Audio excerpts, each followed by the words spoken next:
Students, we are going to start the revision of heredity chapter. So what is heredity? Starting is the definition. Definition is as follows: the process of transfer of characters from parents to offspring. So parents जो अपने offsprings को characters देते हैं, उस process को heredity कहते हैं.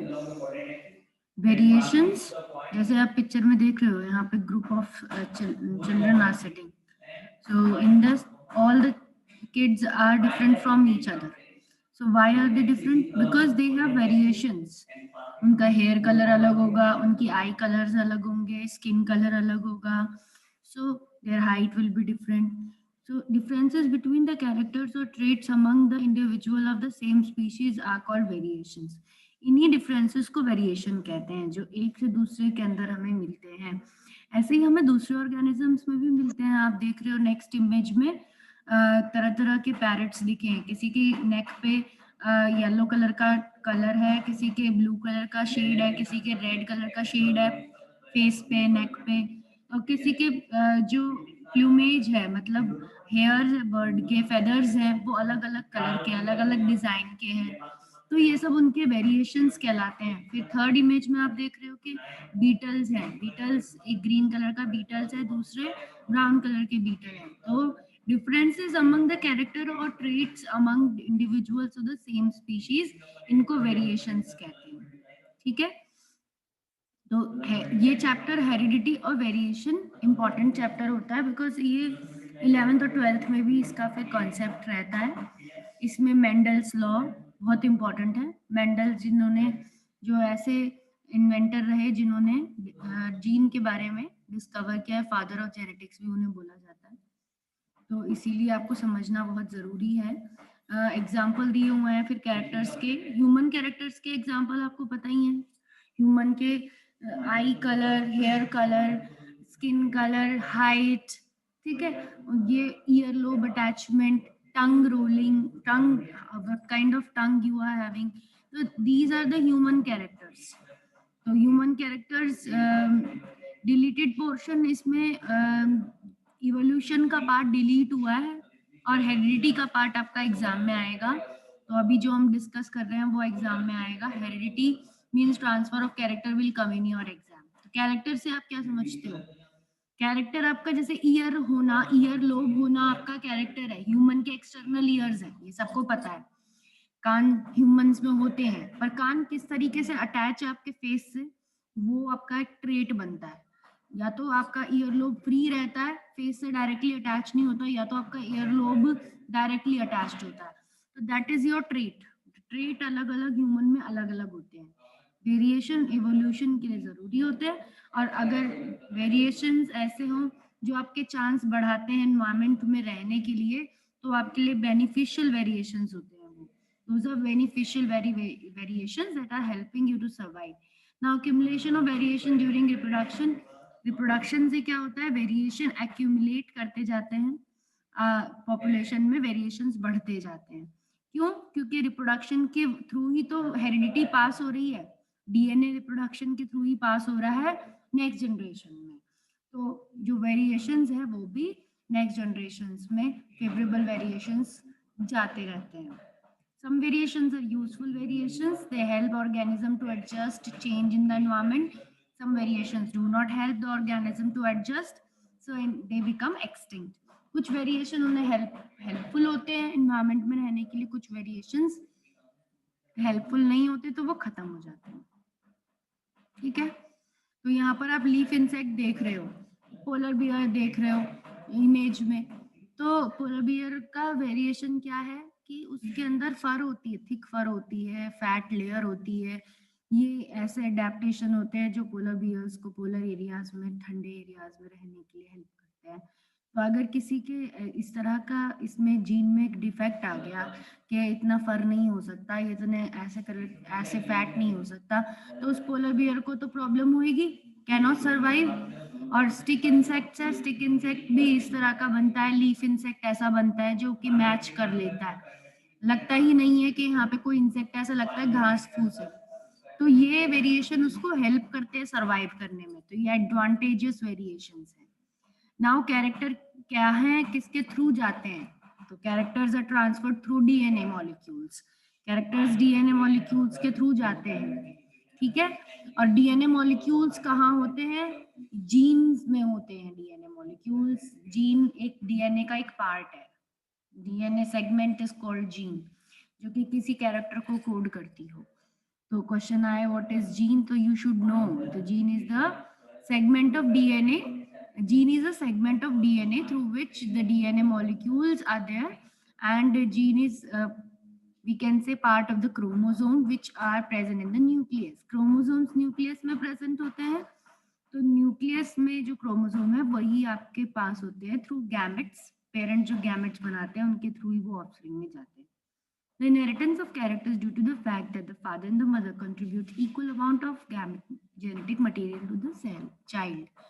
तो पेरेंट भी 23, फादर 23 क्रोमोसोम्स पास करता है through sperm, and mother 23 chromosome pass करती है through egg, then their fusion occurs and then zygote बनता है जो कि चाइल्ड का फर्स्ट सेल होता है। सो हर ट्रेट के लिए फादर और मदर दोनों रिस्पॉन्सिबल होते हैं, और equal amount of genetic material father और मदर से आता है बच्चे में, ठीक है। नाउ जो क्रोमोसोम है वो कहाँ मिलते हैं, तो आप यहाँ डायग्राम देख पा रहे हो, इसमें डायग्राम में आपको सेल के न्यूक्लियस में क्रोमोसोम्स दिख रहे हैं। तो हमारे ह्यूमन के किसी भी सेल में आप देखोगे तो न्यूक्लियस में there will be 23 pair of chromosomes. Just अगर आप गैमेट के न्यूक्लियस को देखोगे तो वहां सिर्फ 23 होंगे, वहां हाफ क्रोमोसोम होंगे, वहां पेयर में नहीं होंगे, बिकॉज गैमेट में there is half content of DNA, ठीक है, क्योंकि गैमेट को फ्यूज करके वापस तो 23 पेयर बनाना है जाइगोट में, तो इसलिए गैमेट में हाफ होते हैं, बाकी सब में 23 पेयर ऑफ क्रोमोसोम्स होते हैं। यहाँ देख पा रहे हो, डायग्राम भी देख रहे हो क्रोमोसोम का कि किस तरीके से डीएनए ही सुपर कॉइल होके क्रोमोसोम्स बना है, ठीक है। तो ये आपको याद रखना है कि डीएनए कहाँ होता है, डीएनए न्यूक्लियस में होता है, क्रोमोसोम्स के अंदर। अब हम यहाँ पर जीन की देख रहे हैं slide, the gene is the unit of DNA on a chromosome which transfer characters from parents to their offsprings during reproduction. तो जीन आपको क्रोमोसोम्स के थ्रू कैरेक्टरिस्टिक्स को पेरेंट्स से ऑफस्प्रिंग में भेजती है ड्यूरिंग रिप्रोडक्शन की वजह से। जीन यूनिट ऑफ इनहेरिटेंस भी कहलाती है कि इसके थ्रू इनहेरिटेंस होता है। Gene for controlling the same character of organism can be of two types, dominant and recessive. Gene दो तरह की हो सकती हैं, डोमिनेंट जीन हो सकती है, रिसेसिव जीन हो सकती है। जीन जो कि कौन सी डोमिनेंट है, डोमिनेंट को कैसे हम लोग आइडेंटिफाई करेंगे, तो जो जीन डिसाइड करेगी कैरेक्टर ऑफस्प्रिंग का, that will be called dominant gene, and वो तब भी डिसाइड करेगी ऑफस्प्रिंग का कैरेक्टर जब वो अकेली हो, यानी कि वो दूसरी एलील ऐसी जो कि रिसेसिव हो उसके बाद भी वो क्या करे, उसको आइडेंटिफाई करे जीन को, ठीक है। तो डोमिनेंट एंड रिसेसिव जीन कौन सी होती है, वो तभी कैरेक्टर को डिटरमाइन कर सकती है जब वो आइडेंटिकल दूसरी एलील के साथ हो, जो आइडेंटिकल हो तभी वो कर सकती है, ठीक है। तो this is the thing, the dominant gene represented by, dominant gene को कैसे लिखते हैं, कैपिटल लेटर से लिखते हैं। रिसेसिव जीन को कैसे लिखते हैं, स्मॉल लेटर से लिखते हैं। जैसे डोमिनेंट कैरेक्टर आपका कैपिटल टी से टॉलनेस को हम दिखा रहे हैं, और रिसेसिव डॉर्फनेस से दिखाया जाता है, ठीक है। तो यही होता है, जीन्स डोमिनेंट और रिसेसिव होती हैं। Dominant gene is represented by capital letters and the corresponding recessive gene is represented by the same letters. In the recessive gene, the dwarfness is represented by small t, ठीक है।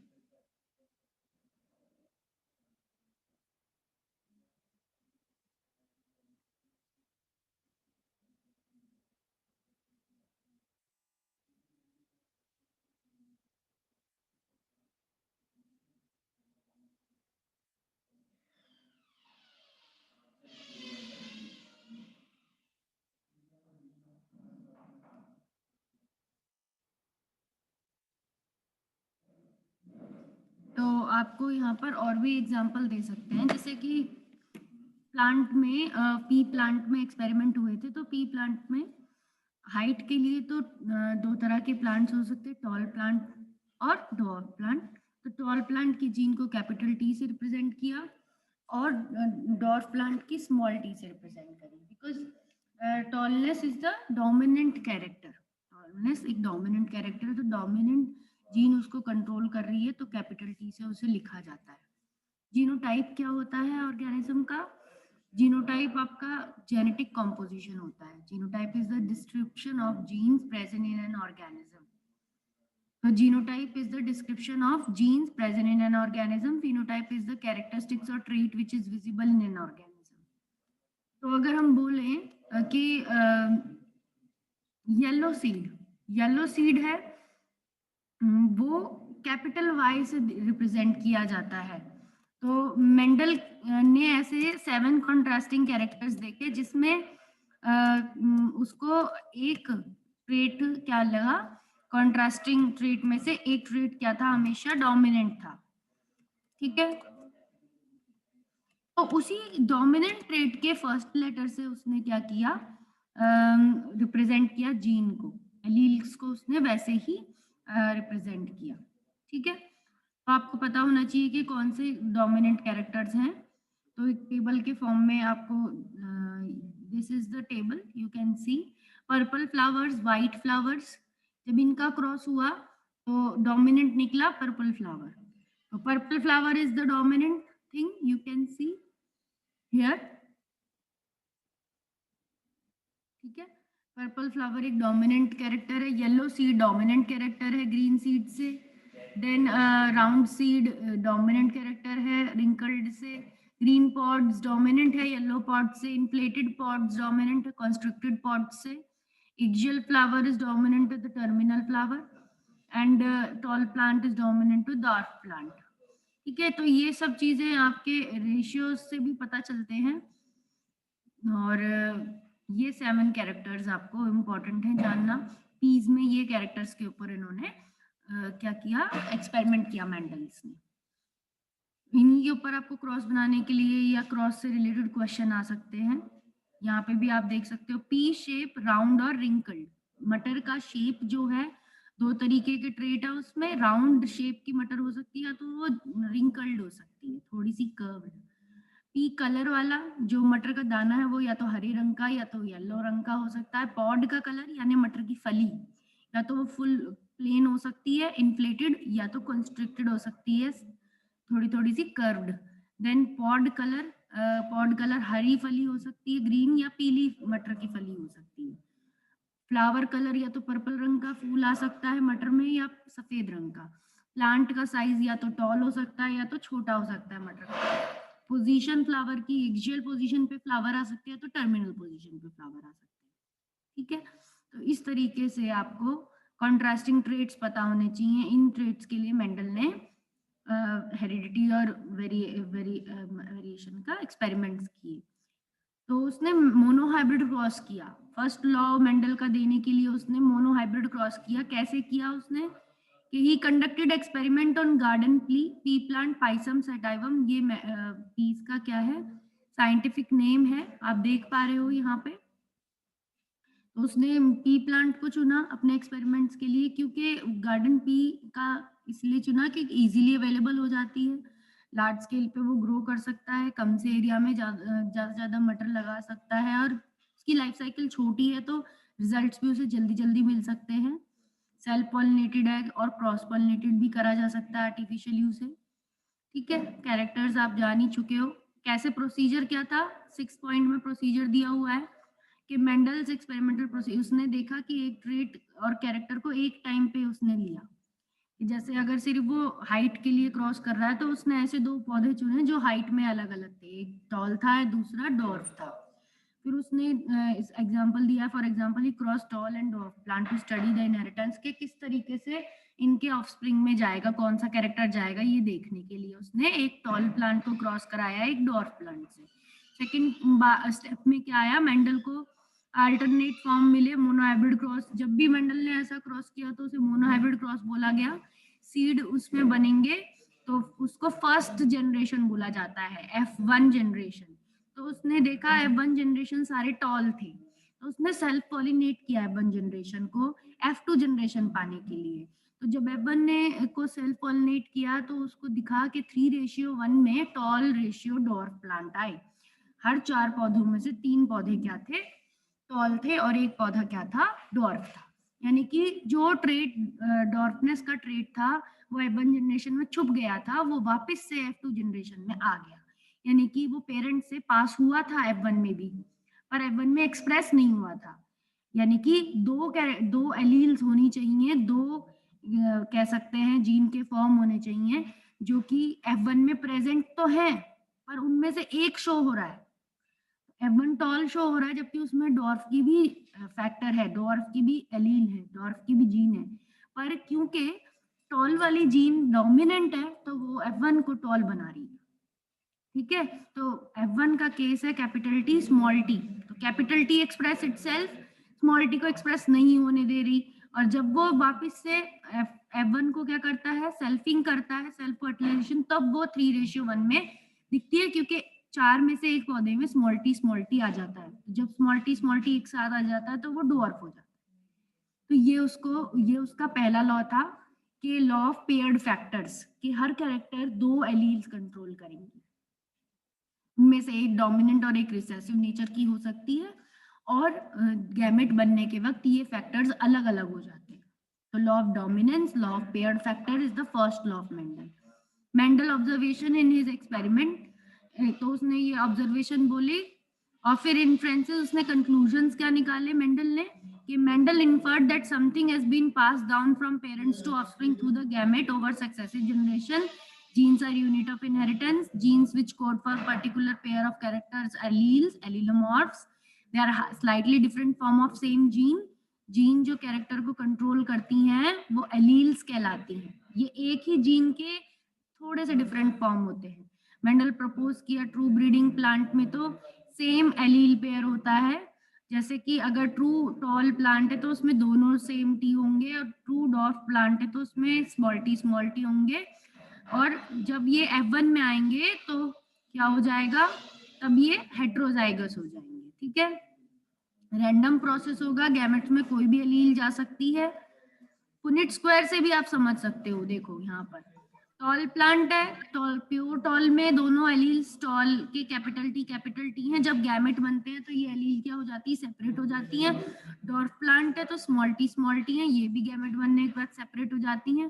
फिर ये boxes के अंदर जब ये फ्यूज होते हैं तो ये कॉम्बिनेशन बनता है, सबके पास एक कैपिटल और एक स्मॉल, एक कैपिटल एक स्मॉल, इसीलिए सारे F1 टॉल आते हैं। ठीक है, टॉलनेस अपने आप को एक्सप्रेस करता है। फिर बाद में जब F1 की सेल्फिंग होती है तो वो टॉल के एलील्स भी सेपरेट होती है, कैपिटल टी अलग, स्मॉल टी अलग, कैपिटल टी अलग, स्मॉल टी अलग, फिर दोबारा फ्यूजन होके पुनिट स्क्वायर के अंदर दोबारा से कॉम्बिनेशन बनते हैं, तो 3 टॉल बनते हैं, बिकॉज इन 3 में देयर इज कैपिटल टी जो कि डोमिनेंट एलील है तो वो एक्सप्रेस हो रही है, और लास्ट वाले में कोई भी कैपिटल टी नहीं है तो it is not expressed, dwarf plant है। ठीक है, अब राउंड और येलो यानी सेकंड लॉ, मेंडल्स का सेकंड लॉ जो था वो उसने दिया लॉ ऑफ इंडिपेंडेंट असॉर्टमेंट। तो it is based on inheritance of 2 genes, अभी तक एक जीन की बात हो रही थी पर अब 2 जीन्स की बात हो रही है कि 2 जीन कैसे इनहेरिट होती हैं। तो यहाँ पर हमने शेप ऑफ द सीड ले लिया और कलर ऑफ द सीड ले लिया। तो एक प्लांट में राउंड येलो सीड लिया, दूसरे प्लांट को कैसा लिया, रिंकल्ड ग्रीन सीड लिया। तो ऐसे प्लांट को क्रॉस कराया जिसमें एक पौधे में तो राउंड और पीले मटर आते थे, गोल पीले मटर, और दूसरे में कर्व्ड, श्रिंक्ड और कह सकते हैं रिंकल्ड और ग्रीन मटर आते थे। ठीक है, तो उनमें उनके खुद के अंदर तो दोनों के एलील सेम थे, कैपिटल आर कैपिटल वाई, इधर स्मॉल वाई, पर जब गैमेट बनेंगे तो ऊपर वालों में से एक एक आएगा सिर्फ, क्योंकि गैमेट में हमेशा एक एलील आती है कैरेक्टर की। तो इधर जब गैमेट बनेगा तो सिंगल आर वाई आएगा, इधर जब गैमेट बनेगा तो स्मॉल वाई आएगा। क्लियर? एंड देन उसके बाद यहाँ सेल्फिंग होगी, तो इधर सेल्फिंग जब करेंगे तो अब कैपिटल आर स्मॉल आर के साथ आ जाएगा, इन गैमेट फ्यूज हो जाएंगे हमें, तो यहाँ पे भी कैपिटल वाई स्मॉल वाई के साथ। तो ये F1 है। अब F1 की सेल्फिंग करने के लिए 4 तरह के गैमेट बनते हैं, ये 4 तरह के गैमेट इधर दिख रहे हैं और ये पुनेट स्क्वायर यहाँ दिख रहा है। जब इसका रेशियो लिखते हैं तो 9:3:3:1 आता है, यानी दोनों डोमिनेंट 9 बनते हैं। एक राउंड ग्रीन और रिंकल्ड ग्रीन यानी मिक्स्ड 3:3 बनते हैं, और दोनों रिसेसिव रिंकल्ड ग्रीन एक ही बनता है। ठीक है, तो ये आपको देखा गया, मेंडल्स ने देखा, ये कोडोमिनेंस ब्लड ग्रुप में दिखता है।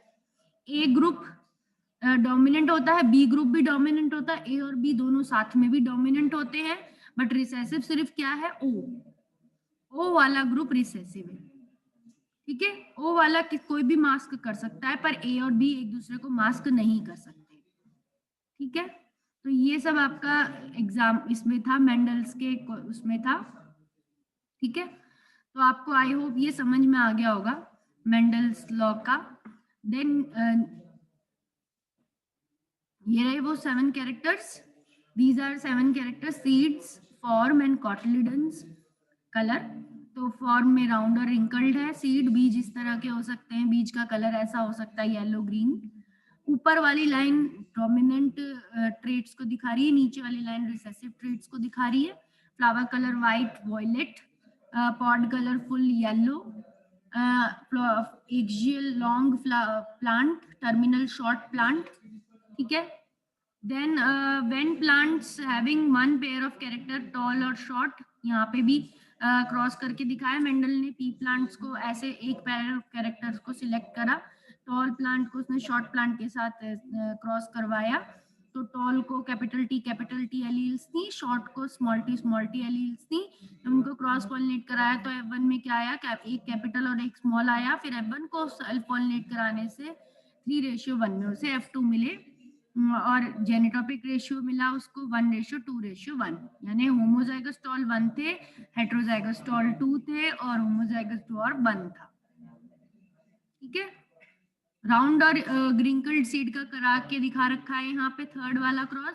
सेकंड क्रॉस पर्पल और व्हाइट फ्लावर का करा के दिखा रखा है।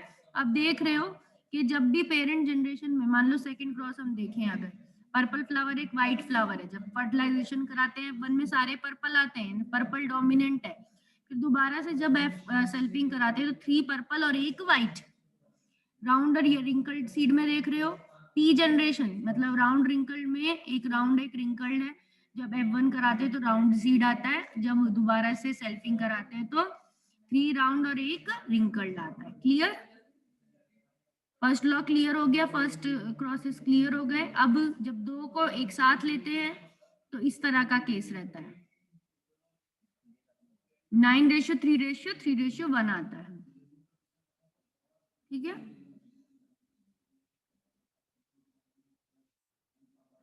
अब सेक्स डिटर्मिनेशन इन ह्यूमंस आता है। इसमें आप देख रहे हो फादर और मदर है, दोनों में last pair of chromosome sex chromosome होता है। तो मेल में XY होता है, फीमेल में XX होता है। तो male will produce 50% sperm carrying X chromosome, 50% carrying Y, and female will produce all the eggs carrying X chromosome only. तो इस तरह का फ्लो चार्ट आपको बनाना है, क्वेश्चन पेपर में भी आया था इस बार। तो जब ये गैमेट फ्यूज होते हैं तो कौन सा गैमेट मेल का फ्यूज हो रहा है, एक्स कंटेनिंग स्पर्म अगर फ्यूज होगा तो गर्ल बन जाएगी, और वाई कंटेनिंग स्पर्म अगर फ्यूज होगा मेल के एक्स के साथ तो मेल बन जाएगा। इतनी सी बात होती है। कॉइन फ्लिप कॉइन करते हैं तो हेड या टेल 50-50% चांस होते हैं। वैसे ही मेल के स्पर्म पे ही डिपेंड करता है child sex of the child. ठीक है, तो I hope this is clear. You can draw the flowchart whenever the question comes and you can write it easily also. आप इसी flowchart को explain भी कर दोगे तो भी आपका आंसर सही है। तो ये हेरिडिटी पार्ट ही आपका इस बार एग्जाम में आ रहा है, ये आपको पूरा क्लियर होना चाहिए। आई होप आपको ये क्लास और ये सब चीजें क्लियर हो गई होंगी।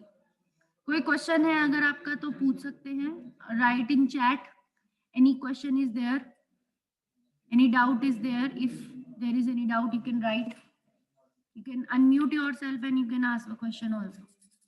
हेरिडिटी वाला आपको कहीं पे भी कोई भी प्रॉब्लम है तो यू कैन आस्क क्वेश्चन। बताओ,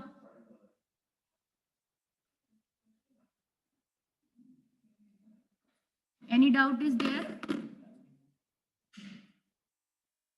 और everything is clear? Mendel's law तक आएगा, यस, हाँ मेंडल्स लॉ तक ही आएगा। हेरिडिटी, सेक्स डिटर्मिनेशन आएगा, सेक्स डिटर्मिनेशन भी तो बताया है लास्ट टॉपिक, ठीक है। और कहीं पे कुछ समझ में नहीं आया तो पूछो, फिर मैं क्लास एंड कर रही हूँ नहीं तो, ठीक है। Ask when you are having any doubt, 10th class 10th.